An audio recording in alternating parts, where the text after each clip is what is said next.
ഇന്ന് കേശുവിനെയും കൊണ്ട് അംഗനവാടി പോകുന്ന ദിവസമാണേ. അതുകൊണ്ട് തന്നെ ഇന്ന് ഭയങ്കര സന്തോഷത്തിലാണ് കേട്ടോ കേശു. അംഗനവാടി പോകുന്നു പറഞ്ഞപ്പോ തന്നെ ചെരുപ്പൊക്കെ ഇട്ട് ബാഗൊക്കെ തൂക്കി ആള് റെഡി ആയിട്ടോ. ഈ ബാഗ് ഞങ്ങൾ വാങ്ങിയത് ആമസോണിൽ നിന്നാണ്. അവൻ ആനയെ ഭയങ്കര ഇഷ്ടമായതുകൊണ്ടാണ് ഈ ഒരു ബാഗ് വാങ്ങിയത് കേട്ടോ. കാറ് സ്റ്റാർട്ട് ചെയ്തപ്പോ തന്നെ ഓടി കാറി കയറി ടാറ്റയൊക്കെ തന്ന് പോകുവാണേ.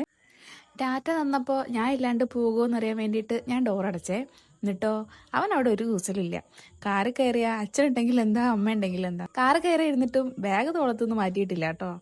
ആഹാ, എന്താ ഒരു ചിരി. അംഗനവാടി ചേർത്തിയാലും ഈ ഒരു സന്തോഷം കണ്ടാൽ മതിയായിരുന്നു. അങ്ങനെ ഞങ്ങൾ ഇവിടെ എത്തി. ഇത് സ്ഥലം വരുന്നത് കാഞ്ഞിരപ്പറ്റയാണ്. ഇനി ചെരുപ്പൊക്കെ ഊരി വെച്ച് ഐശ്വര്യമായിട്ട് കയറാം. ഇവര് രണ്ടാളും മുന്നേ കണ്ടിട്ടുണ്ടോന്നറിയില്ല. കണ്ട പാടെ കൈയൊക്കെ പിടിച്ച് ഉമ്മയൊക്കെ കൊടുത്ത് കളിക്കാൻ കൂട്ടിക്കൊണ്ടുപോയി. അങ്ങനെ അവിടെയുള്ള സകലമാന സ്ഥലത്തും കയറി ഇറങ്ങി. എന്നാലും ഒത്തിരി ഇഷ്ടമായത് ഇതാണ്. ഇതിൽ നിന്ന് താഴേക്ക് വന്ന എന്തോ കീഴടക്കിയ സന്തോഷമാണ് അവന്റെ മുഖത്ത്. മാസത്തിലൊരിക്കലാണ് എല്ലാവരെയും കാണുന്നതെങ്കിലും അവന്റെ നിൽപ്പ് കണ്ട ഇന്നലെയും കൂടെ കണ്ടുപോയതാണെന്ന് തോന്നിപ്പോകും. നിമിഷ നേരം കൊണ്ട് ബാഗൊക്കെ മാറ്റി വെച്ച് അവൻ കളിക്കാൻ തുടങ്ങി. പിന്നെ എങ്ങനെയൊക്കെയോ ആണ് അവിടെ നിന്ന് പുറത്തേക്ക് കൊണ്ടുവന്നത്. അവനെ കുറ്റം പറയാനും പറ്റില്ല. അവിടെയുള്ള ടോയ്സ് ഒക്കെ കണ്ട നമുക്കും കളിക്കാൻ പറ്റിയിരുന്നെങ്കിൽ എന്നൊക്കെ തോന്നിപ്പോകും. അങ്ങനെ പുറത്തേക്ക് ഇറങ്ങിയപ്പോഴോ അവന് പുഴയിലേക്ക് ഓണന്നായി. അംഗനവാടി മുന്നിൽ തന്നെ ഒരു നല്ല പുഴയുണ്ട് കേട്ടോ. അങ്ങനെ അവിടേക്ക് കൊണ്ടുപോയി മീനിനൊരു ടാറ്റയൊക്കെ പറഞ്ഞ് പറമ്പിൽ നിന്ന് കുറച്ച് പൂവൊക്കെ പറിച്ച് അവിടെ അങ്ങോട്ടും ഇങ്ങോട്ടൊക്കെ കുറേ നേരം നടന്നിട്ട് ഞങ്ങൾ തിരികെ പോകും. തിരികെ കാറിലേക്ക് കയറാൻ തീരെ ഇഷ്ടമല്ലായിരുന്നേ. നാരങ്ങ മിഠായി ഫാൻ ആയതുകൊണ്ട് ആ പേരും പറഞ്ഞ് അവനെ ഞങ്ങൾ വീട്ടിലെത്തിച്ചു കേട്ടോ.